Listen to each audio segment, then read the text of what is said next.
Poursuivons avec notre invité Tony Lourenço, auteur de Elisabeth II, God Save the Queen, aux éditions Petit à Petit. Bonjour. Alors c'est une bande dessinée documentaire qui retrace le parcours de cette reine qui en fait n'aurait jamais dû l'être si le destin ne s'y était pas mêlé. Et non, bonjour, merci de me recevoir.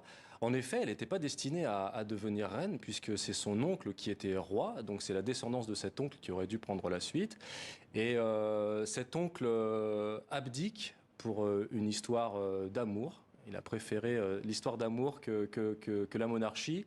Donc il a abdiqué, il l'a annoncé au micro, et à partir de ce moment-là, c'est son frère cadet qui a pris la suite. Et donc le père d'Élisabeth, et forcément, elle s'est retrouvée dans la ligne de succession. Qui décède et qui donc, elle, se retrouve à 25 ans justement Ouais. à la tête du Royaume-Uni. Alors des chiffres ont été dévoilés, on a vu là les images du début de cette seconde journée de célébration. Alors 9 millions d'euros de budget pour préparer ce jubilé, mais qui devrait rapporter 100 fois plus, on dit jusqu'à 900 millions d'euros. Pourquoi la reine est-elle aussi populaire, qu'incarne-t-elle pour séduire autant et puis surtout même au-delà des frontières du Royaume-Uni? Alors, Élisabeth II, c'est le seul monarque connu aujourd'hui qui a atteint le jubilé de platine. Il y a eu Donc, le roi Bhumipol en Thaïlande, on oublie souvent de le dire, mais il y a eu aussi le roi Bhumipol. Effectivement, mais ça reste une femme qui a révolutionné à la fois la monarchie anglaise, britannique, mais aussi la monarchie mondiale. Elle a su jongler avec les différentes zones d'influence de la famille royale, politique. Elle a su utiliser la communication pour envers ces sujets. Et elle rassemble un siècle d'histoire. Tout le monde ne peut pas en dire autant. Elle a connu de René Coty dans les années 50 jusqu'à Emmanuel Macron.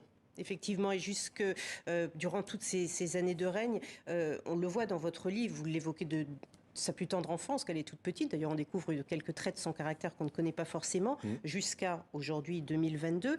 Comment a-t-elle incarné les transformations de son pays? Parce qu'elle-même a dû s'adapter, se rendre compte parfois qu'elle était moins aimée qu'à d'autres périodes. Et on se souvient notamment de 1997, quand Lady Di est morte. Elle n'a pas forcément plu à ce moment-là. Non, elle a souhaité, c'est ce qu'on raconte dans une des bandes dessinées, qui sont au passage illustrées par Cynthia Thierry, formidable aquarelliste. Très bien illustré d'ailleurs, très Ouais, joli et dessin. puis Sophie Blittmann qui s'occupait des planches documentaires, donc il y a des planches de BD et des planches documentaires. Oui, en effet, elle a eu des hauts et des bas, elle a toujours su retomber sur ses pattes, entre guillemets, parce qu'elle a usé de la communication, parce qu'elle a fait des discours phares comme celui de 92, lorsqu'elle a eu une suite d'accidents qu'elle a appelé Annus Horribilis, cette fameuse année.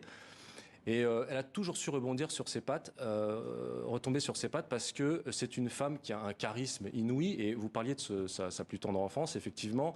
Dès son plus jeune âge, on voit elle a un charisme, elle a une destinée qui est en train de s'écrire, alors même qu'elle a à peine... Elle avait toutes les compétences pour devenir reine, même si à la base, on le disait, elle ne devait pas le devenir. Oui, elle a eu une éducation quand même, entre guillemets, royale.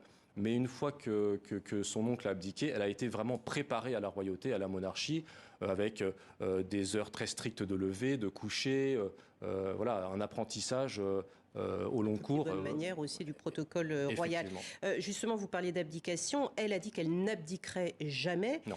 Charles, d'ailleurs, le sait ô combien.